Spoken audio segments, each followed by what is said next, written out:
What's up guys, welcome back to another video. Recently I hit 100 subscribers.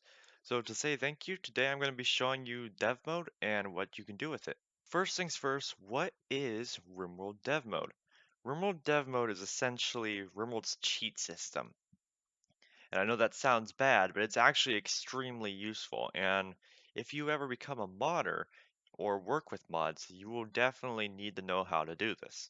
Why would you want to use dev mode? That's another question you may be asking.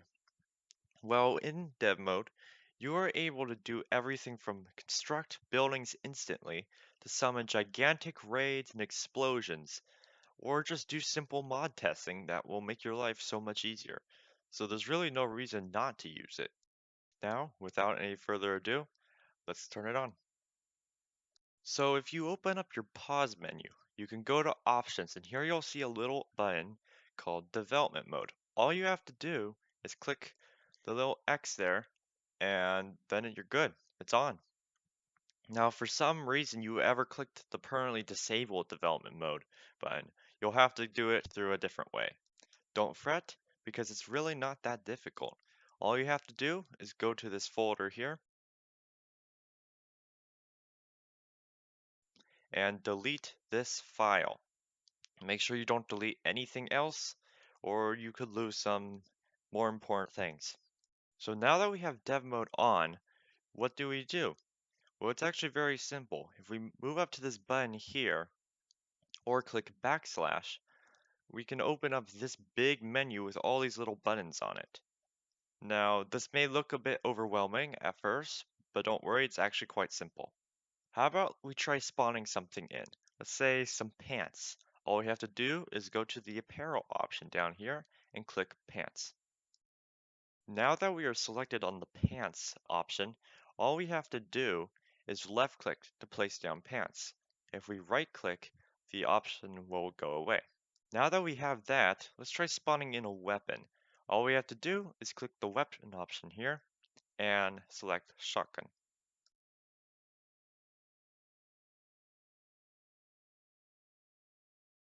Alright, that's all pretty cool. But how about we try something a bit bigger? Let's spawn in a person. Now if we go to the spawn pawn option here, we'll see a whole bunch of different pawns we can spawn in. Well, the thing is, these include animals and pawn types. Pawn types are essentially different loadouts for your pawn. They're used extensively for factions and scenarios to determine who the pawn is and what they should have and where they should have it. So here we can see all the different soldiers from like the Empire or the Outlanders, all those different options there. But I'm just going to go ahead and select tribesperson. Now the reason why I'm selecting tribesperson is actually because they always spawn naked, which is an interesting little thing I've found that's really useful when testing apparel. Because now you don't have to worry about other apparel already being on the pawn. You can just put them in whatever you want.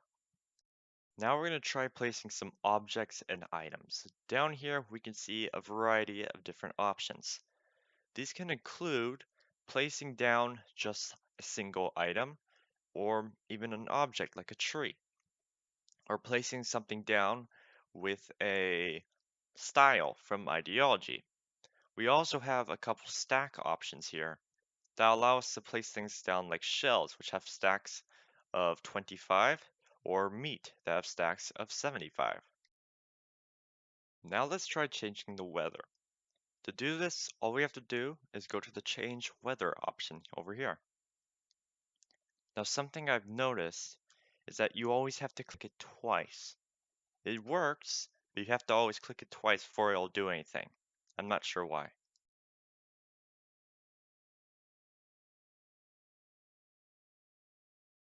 Now let's try spawning a raid. Raids are fairly simple, but they have three options.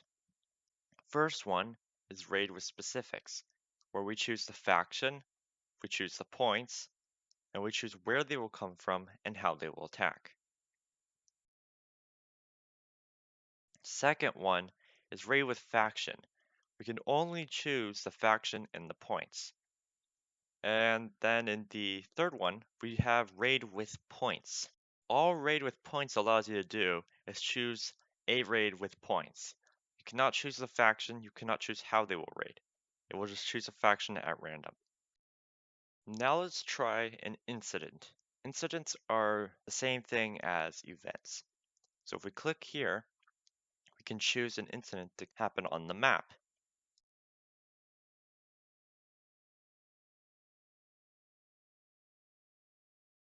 We also have a version that allows us to do 10 at once and to do one with points.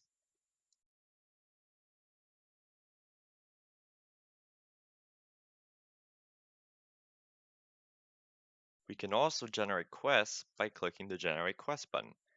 Here, it will open up a menu with all sorts of different quests we can give to our colony.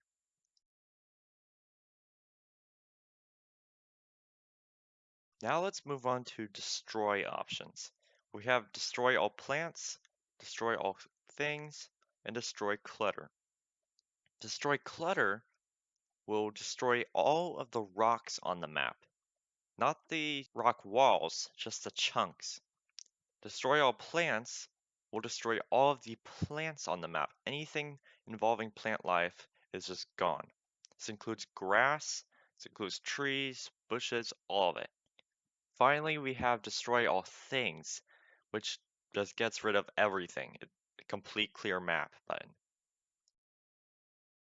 We also have the destroy option and the kill option. These are very simple. Kill kills the object. It will destroy the object or kill the pawn, whatever. But it'll actually do it in a way where the health goes down to 0 and it collapses, basically. While destroy just instantly eliminates that object. There's nothing there, no rubble, no anything, it's just gone. Now we have some explosion options here. We have explosion bomb, explosion flame, explosion stun, explosion EMP, explosion smoke, and explosion extinguisher. We also have a lightning strike option, which in my opinion is one of the coolest looking things in RimWorld. Here we have some various options for damaging. These allow us to damage until they're down, damage their legs, damage to death, and several other options as well. We can also resurrect dead pawns. Notice, however, that this does not work on a pawn unless they are dead. These down pawns have no effect. Here, we also have some options for messing with their skills. We can max them out or set them to a certain value. Now let's move on to something a bit more interesting. We have these make colony buttons. Make colony full, make colony animals, and make colony ancient junk. As we can see here, make colony full creates this big structure of just random items from the game. I'm not sure if this is every item, but it's at least most of them. Make colony animals will spawn a similar structure containing only animals and their drops. Finally, we have make colony ancient junk, which just spawns in all sorts of ancient junk in another structure. Now, I happen to know for a fact that this is not all of the ancient junk, and there are indeed more, though some may just be reskins of the existing ones. Now we have a very useful option known as generate pawns of all shapes. If you're an apparel creator, this could be very useful for you. If we select this option and place it down, it will create one of each pawn facing each direction.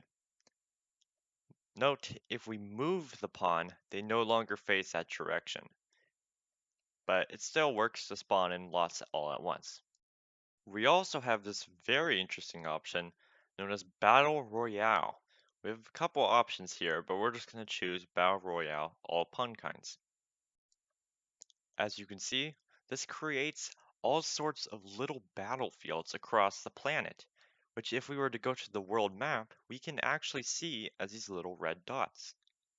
I had forgotten to mention some helpful tips earlier, so I'll do that now. There's a clear area 21 by 21 option that you can use to clear entire areas very quickly. We also have some terrain options that will allow us to place rock. Unfortunately, we can only do that in an 11 by 11 area, and it can only be granite, so it's not very precise. But we also can set the terrain with the rectangle option, where we left click and drag, and left click again to place, or with the old way of doing it one by one. Another helpful option is to enable God mode. God mode allows us to instantly place buildings. It will automatically unlock all the buildings in the game, so you don't need to worry about research. Finally, here are some helpful tips for ideology users and for those working on factions. Ideology has an edit mode option. If you were to open the ideology panel, you'll be able to see the edit mode option in the top right corner, which you can then use to change any part of your ideology.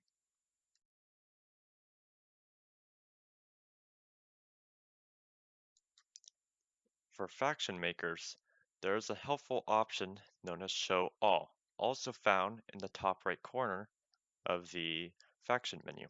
What this option does is it shows all of the factions that you wouldn't normally be able to see, such as the insects, the mechanoids, and even yourself. It also shows the relations of them with other factions, and this can be used in ideology as well. That's all I'm going to be covering for today. As you've seen, Dev mode can offer much more than originally meets the eye. It's really quite simple, so don't be afraid to experiment with it. I myself am learning new things about it every time I use it. Now, I hope you guys enjoyed this and found this helpful. If you did, please make sure to leave a like and subscribe to the channel, and I will see you next time. Stay tuned.